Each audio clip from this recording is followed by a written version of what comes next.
What's the deal, my people? You know it is Don Tony Teflon. I'm back at you another from season 2 video, and I'm telling you, when I'm done with this video series, you will know exactly everything that's going on in Fromville. To prove these things to you, I will use Easter eggs and things that they dropped in the background from the show to prove everything that I'm saying. The 3 mysteries I will solve in this video are: number 1, who is the Chronicle?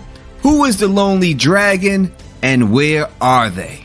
And we will go through all that in this video, but it starts with one thing. It starts with the story of Ethan. So let's listen to that. When the Chronicle was lost in the rainbow sky, he found a cavern where the Lonely Dragon lived. And it was full of stuff that nobody wanted. But for the Lonely Dragon, all the stuff is treasure. And guess what? What? In one of the big piles of stuff, there was the map of the rainbow sky. So, the Lonely Dragon gave it to the Chronicle, and then she wasn't lost anymore.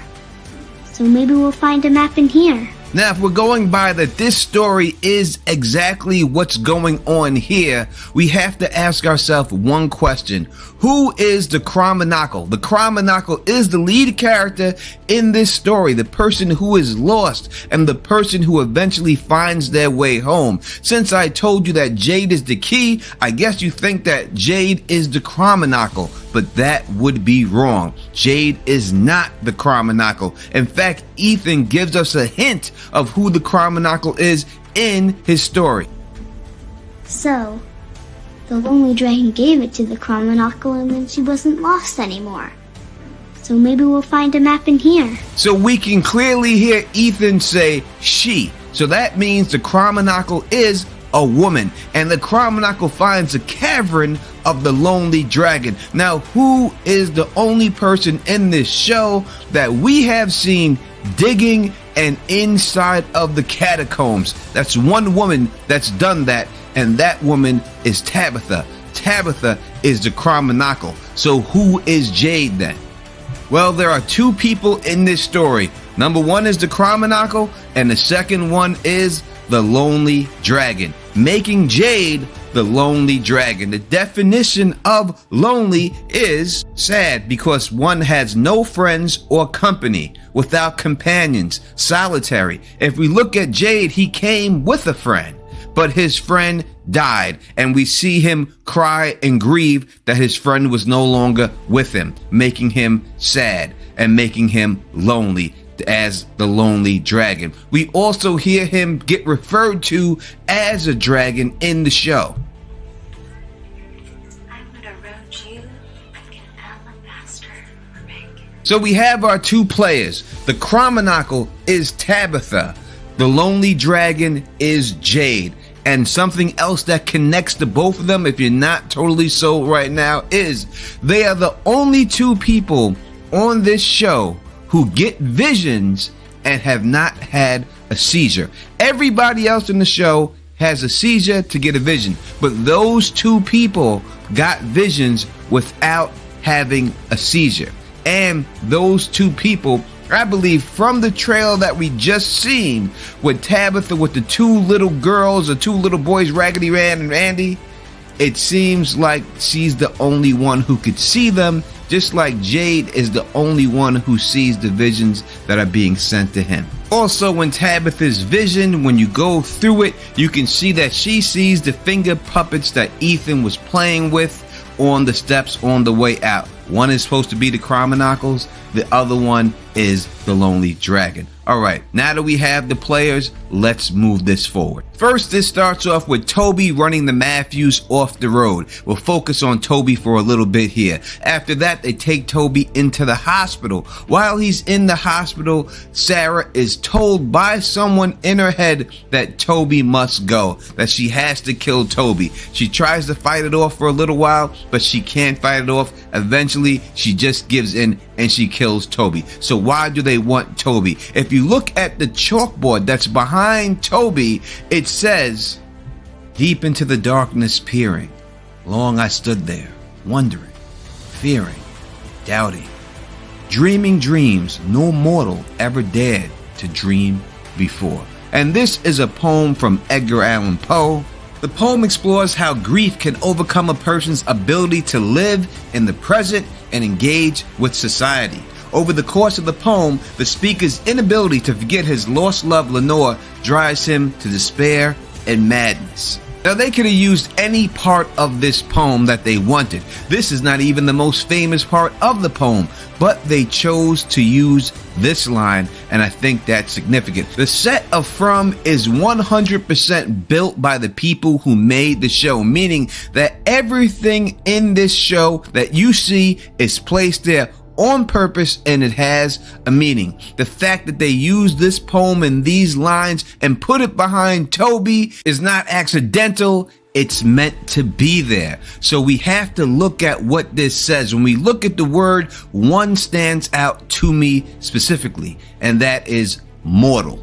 I think that they chose this line specifically because it said mortal. Mortal meaning human beings. The definition of mortal is of a living human being, often in contrast to a divine being. And this poem is about grief, loss of life, and how mortals can deal with it and how it can drive them crazy and drive them insane. So these divine beings who are controlling this whole thing is doing this test on mortals to see how they can deal with loss of life and grief, just like it says in this poem.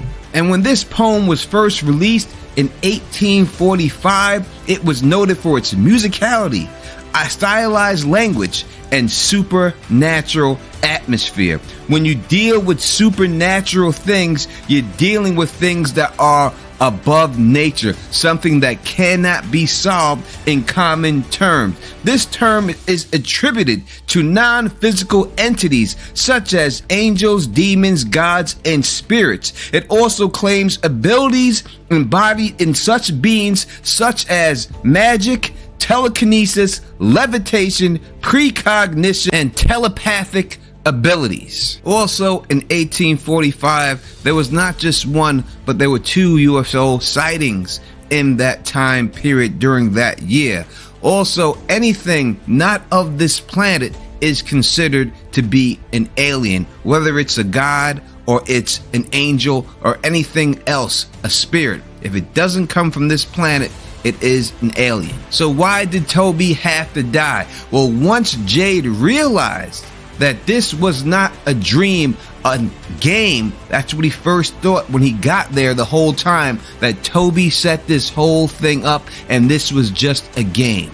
But once he realized that it wasn't a game, that's when Jade started thinking about exactly how the hell do I get out of here? How do I get everybody else? Really thinking about himself, but how do I get out of here? And that's why they had Sarah kill their boy Toby, because they knew that unless Toby died, Jade would not go on the mission that he's on, and they want Jade's help to escape also. That brings us to the Schrodinger's cat's theory, and where the hell are they? What the hell is going on with them? So let's do that right now. So we see Jade walk into the bar for the first time, and that's where he discusses this Schrodinger's cat's theory. The quantum mechanical interpretation is that before we look, the cat is in a superposition. It is both dead and alive. And our act of looking forces nature's decision. So our curiosity kills the cat. This is Jade's interpretation of it, and it's our observation of the experiment that forces nature to collapse to one or two options. And because Jade came up with this interpretation, many fans believe that they are in some type of purgatory, not dead, but not alive. But that truly is not the case. There is one question that Jade does not ask that he should ask when doing this experiment, and that is, who was actually watching us to force nature's hand as we look at the cat? But that wasn't the real reason why this theory was made up.